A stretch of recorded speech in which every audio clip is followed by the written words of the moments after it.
Mbak ditawarkan untuk bayar pokok, Mbak mampu? Jujur saya justru malah apa ya namanya? Saya jujur karena apa ya? Semuanya itu kayak udah terlambat gitu. Coba pelan-pelan dulu, oke.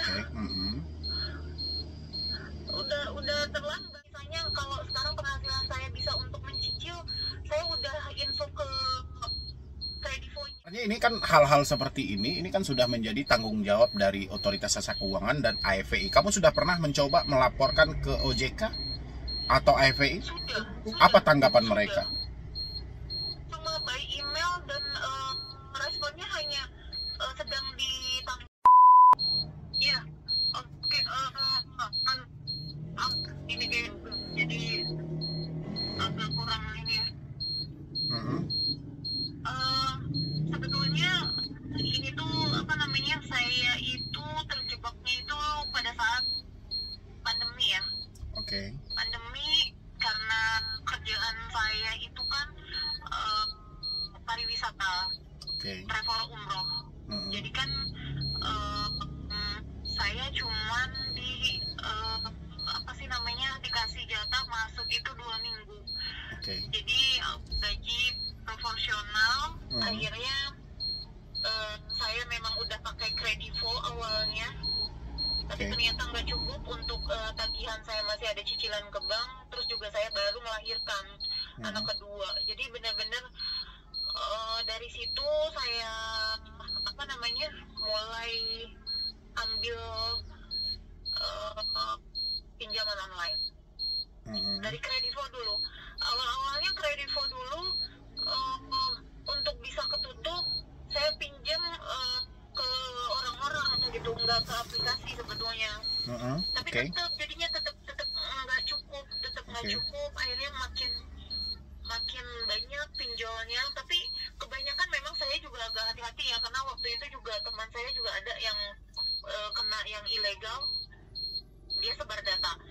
Nah, saya coba untuk yang legal-legal aja, tapi alhamdulillah sih memang kayaknya legal semua. Tapi yang sekarang ini setelah saya beranikan untuk galbay di tahun 2024, penagihan ini ada lagi gitu. Makanya saya agak bingung, dan penagihannya lebih mengarahnya ke perusahaan. Oke. Kalau boleh saya tahu, itu nama aplikasinya apa aja?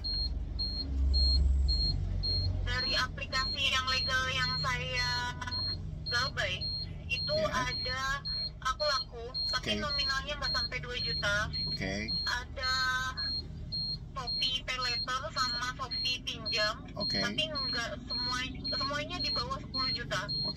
Terus juga saya lupa sih, banyak sih, sampai ada 13 aplikasi kayaknya Bang.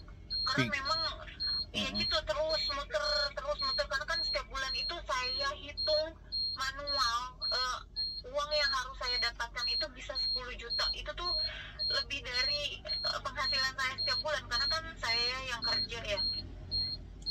Suami saya tidak bekerja. Sementara anak saya 2 gitu. Nah, ini yang saya sedihkan adalah sekarang ini mereka sudah mulai email ke kantor, mereka juga sudah spam ke kantor. Spamnya ini awal-awal mereka menyebutkan penagihan memang dari Kredivo, udah sampai ke HRD juga. Saya juga belajar dari yang YouTube gitu, udah sampaikan aja nanti ke yang terima telepon. Ini kan hunting, nomornya selalu berbunyi gitu. Nah, itu udah saya sampaikan, saya minta tolong, saya mohon maaf, ini memang dari pinjaman online. Sampaikan kalau saya sudah dipecat gitu. Tapi tetap aja dari pertengahan Agustus sampai sekarang itu spamnya malahan lebih, mohon maaf ya, kayak sengaja cuman ganggu gitu. Nyala, matiin. Awalnya mencaci maki.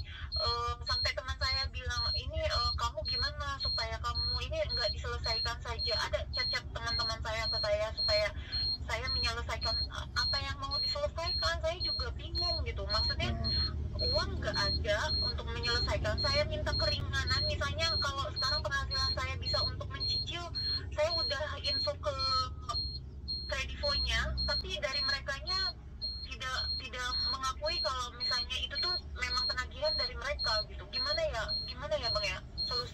Ya memang pada dasarnya ya intinya gini loh, tidak ada orang yang mau menyebutkan keburukan mereka sendiri.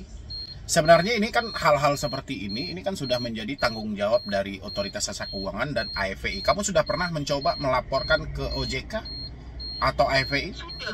Apa tanggapan mereka? Cuma by email dan responnya hanya sedang pakai tim lapangan gitu. Itu dari pinjol? Maksud saya itu yang kredivo, saya juga heran tapi sedang ditanggapi. Padahal saya sudah kasih bukti. Saya sampai minta tolong karena kan kemarin sempat diistirahatkan ya, maksudnya sama HRD saya, oke mbak, untuk penguatan mental kamu gak apa-apa, kita soalnya kamu memang tidak bekerja lagi di kami gitu. Akhirnya dia telepon karena kan ternyata itu pun tidak membantu sama sekali bahwa saya itu memang udah diberhentikan gitu, tetap saja. Oke. Kalau hari ini Mbak ditawarkan untuk bayar pokok, Mbak mampu? Jujur saya justru malah apa ya namanya? Saya jujur karena apa ya? Semuanya itu kayak udah terlambat gitu. Coba pelan-pelan dulu. Oke. Udah terlambat karena pertama mereka kasar. Saya kan juga sebetulnya di awal itu saya berusaha untuk negosiasi ke mereka. Saya bilang saya bayar. Tapi kalau misalnya mereka sudah kasih surat keterangan lunas bahwa di situ saya harus bayar 6.500.000. Tapi saya bayar 6.500.000, gaji saya aja nggak sampai segitu gitu. Oke, Mbak menawarkan bayar 6.100.000 atau 6 juta berapa tadi? Enggak, ini 6.500.000 itu disodorkan dari mereka. Mereka udah kasih SKL. Ini kalau misalnya kamu setuju, KTP sama form ini diisi. Ini hanya bentuk pengajuan sampai 3 hari aja. Kalau misalnya nggak setuju ya sudah, kami akan tetap pakai tim lapangan gitu. Itu dari pinjol? Maksud saya itu yang kredivo, saya juga heran. Sebetulnya spam itu ada, tapi mereka tidak menyebutkan kalau dari kredivo. Tapi yang memberikan keringanan, maksudnya penawaran keringanan untuk penagihan itu hanya kredivo. Kalau misalnya logikanya memang yang spam itu maksudnya aplikasi dosa-dosa saya yang sebelumnya saya ambil terus saya selesai, harusnya kan ibaratnya mereka akan memperkenalkan diri lagi dong. Iya benar. Tapi umumnya gini loh Mbak, pinjol legal itu kalau dia menyalahi aturan, contoh dia sampai menghubungi ke suatu perusahaan, itu mereka memang tidak mau menyebutkan nama aplikasi. Jadi kebodohan mereka tuh terletak di sana gitu loh. Jadi seandainya si debeturnya ada itikat baik, si debeturnya pengen membayar, si debeturnya bingung harus membayar kemana. Apalagi posisi seperti Mbak, bukan 1 atau 2 pinjol gitu loh kan, tapi di banyak pinjol. Dan semuanya sudah jatuh tempo. Jadi ketika ada ancaman, tekanan, Mbak pun bingung kan, ini harus dibayar pinjol itu Mbak gitu loh. Memang seperti itu, sandiwara mereka seperti itu. Jadi yang saya sarankan itu, kalau Mbak memang sudah melapor ke OJK, itu bukti laporannya masih ada atau tidak? Saya boleh minta nggak bukti laporannya? Nanti dikirim ke WA ini aja. Ada. Lengkap dengan bukti-buktinya ya, dikirim waktu itu ya. Bukti-buktinya saya cuma chat-chat dari teman-teman customer service aja sih. Soalnya karena memang kita kan mereka itu ke spam kantor, jadi bukan ke nomor saya gitu. Oh dia spam jadi kantor ya? Iya, spam kantornya kan hunting, jadi setiap hari itu bisa berbunyi sering banget. Bahkan saya ada videonya, itu tuh benar-benar berdering terus menerus, dan setiap kali diangkat mati gitu. Saya ada videonya, saya dikasih sama customer service. Itu yakin cuman Mbak yang bermasalah pinjol di sana itu, dan Mbak yakin juga kalau itu panggilan dari pinjol? Karena agak susah juga kalau kita nebaknya dia tidak menyebutkan atau menyebutkan nama Mbak sama sekali, ini membingungkan juga gitu loh.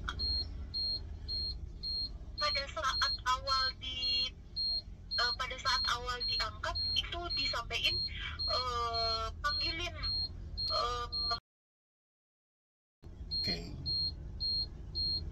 itu.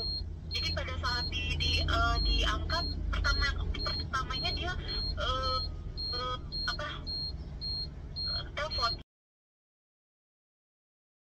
ke teman saya, bilang yang angkat telepon, tolong sampaikan ke dia untuk membayar hutangnya. Terus ini memang orang langsung yang bicara atau rekaman suara atau kayak robot gitu? Enggak, orang. Karena memang dari kalau misalnya pada saat sebelumnya saya kan memang belum melapor ke OJK, saya belum juga ke Kredivo. Mereka bilang kalau misalnya ini kami penagihan dari Kredivo, tagihan dari Kredivo udah 9 juta sekian gitu, 9 juta sekian. Karena memang dari saya ingat betul sebetulnya itu nilai uangnya nggak sampai 6 juta. Nilai uangnya nggak sampai 6 juta? Enggak, karena mungkin Februari 2024. Coba, enggak, nanya aja. Dari mana, Mas? Saya dari sini, enggak apa-apa. Biar jelas gitu, soalnya kan ada bukti juga. Ngomong ngobrol cuma gue. Oh gitu, Bapak dari mana emang? Saya dari KP Kreditplas. Oh gitu. Ya, Terus tujuannya apa, Pak? Mau tanya masnya. Tarik mobilmu, Mbak. Kenapa? Tarik mobil. Kenapa tarik mobil? Ini kan udah dibayar. Kapan bayar?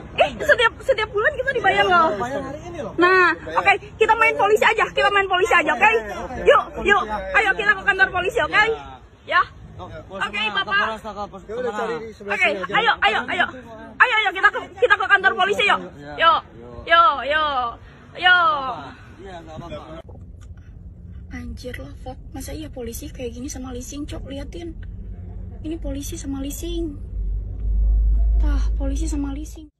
Nah, Anda sudah lihat tadi ya, itu kasus matel-matel seperti itu banyak banget ya kolektor yang ingin menarik-narik kendaraan di jalan, habis itu ditantangin ke kantor polisi. Tahu-taunya di dalam narasi tersebut dia malah dekatnya sama polisi itu gitu loh. Tapi kita tidak membahas itu, teman-teman. Yang kita bahas adalah tentang OJK lepas tangan tentang masalah pinjol. Tadi itu hanya bonus cuplikan untuk teman-teman lihat aja informasi terbaru. Oke, yang kita bahas soal pinjaman online. Yang belum mensupport boleh disupport dulu, boleh didukung dulu, silahkan teman-teman.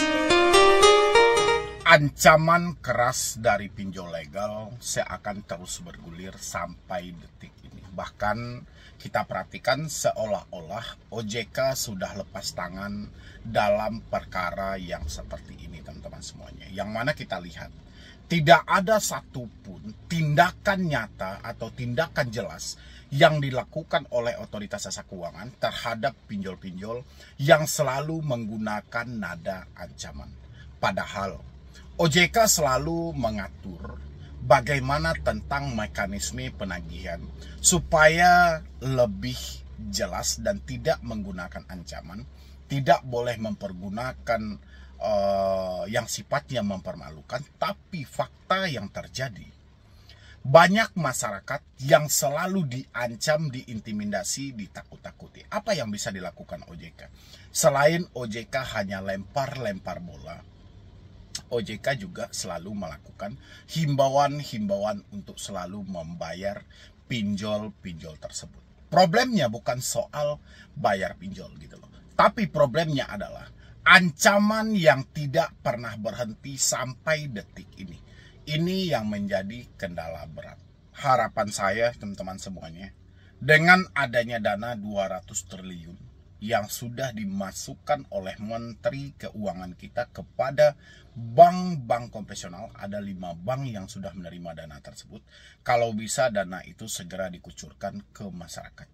Biar popularitas dari pinjol ini akan tergantikan dan tergeser. Nggak bisa masyarakat hanya dibiarkan seperti ini terus-menerus, dijebak oleh bunga tinggi, dijebak dengan tenor yang singkat, diintimidasi dengan cara penagihan yang tidak sehat.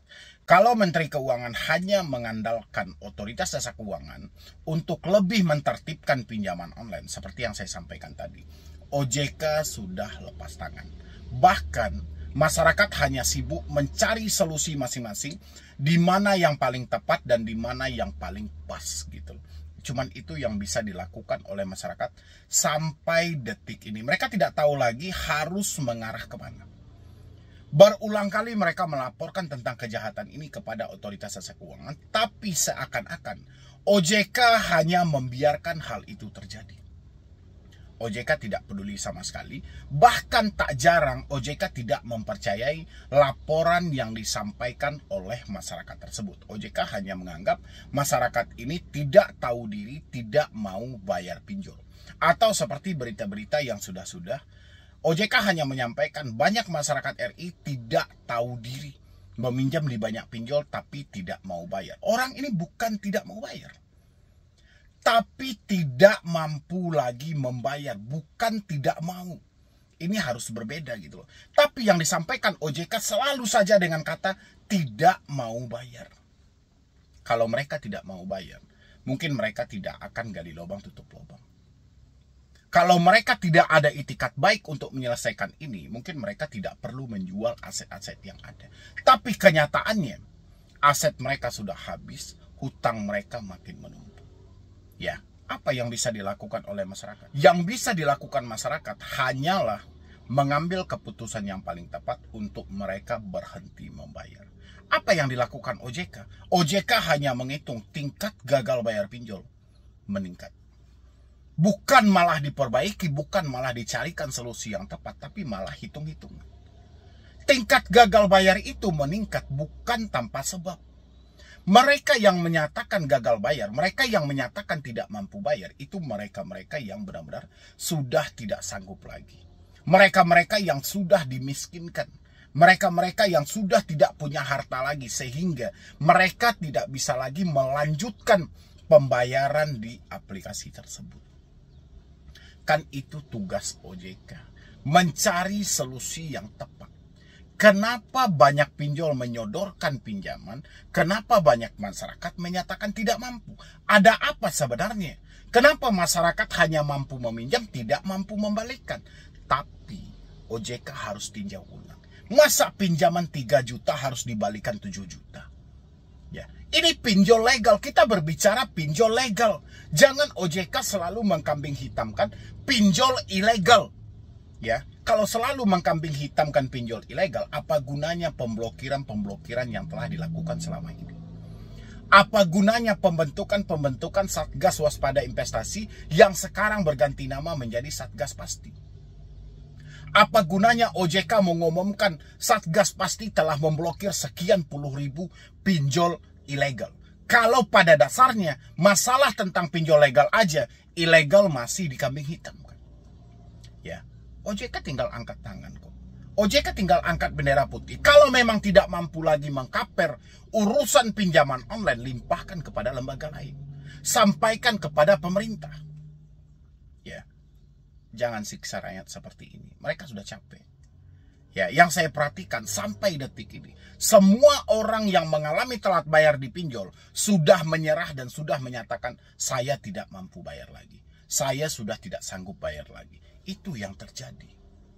Ya, tapi apa yang dilakukan OJK? OJK selalu menepis laporan mereka, dianggap mereka ini adalah orang-orang yang tidak tahu diri sama sekali. Padahal OJK juga yang merilis baru-baru ini.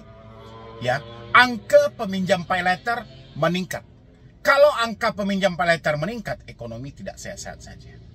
Ya, orang mampu belanja dengan cara berhutang. Ya, ini yang dipikirkan tingkat pengembaliannya seperti apa. Benar atau tidak, teman-temanku semuanya? Saya juga berharap buat Anda juga seperti itu. Anda yang mengalami telat bayar, Anda yang mengalami tidak mampu bayar, stop untuk ketakutan. Jangan lagi Anda cari pinjol-pinjol yang gampang cair. Jangan Anda gali lubang, tutup lubang lagi. Ini menyiksa hidup Anda buat ke depannya. Ya, Anda harus pikirkan itu. Kalau Anda terlalu lelah, kalau Anda terlalu capek, saya sudah sampaikan berulang kali, putuslah semua komunikasi yang terhubung. Ya, mulai telepon, WhatsApp sampai email. Itu adalah sumber masalah yang besar yang selama ini menakut-nakuti diri Anda. Ya. Dan kita sama-sama tahu, pinjol selalu berpegang kuat pada komunikasi. Pinjol berupaya melakukan penekanan dari jarak jauh, berupaya untuk mengendalikan hidup Anda dari jarak jauh. Melalui apa? Melalui telepon, melalui WhatsApp, melalui email. Ini yang dilakukan oleh pinjol secara terus-menerus. Ya, dan Anda pun harus sadar, di mana letak ketakutan saya? Apa penyebab ketakutan saya? Anda harus sadar hal-hal yang seperti itu. Jadi saya berharap teman-teman yang mengalami telat bayar di pinjol, sudah tidak mampu lagi bayar di pinjol. Yang pertama, Anda jangan gali lubang, tutup lubang lagi. Yang kedua, jangan ada yang ketakutan soal DC-DC datang ke rumah.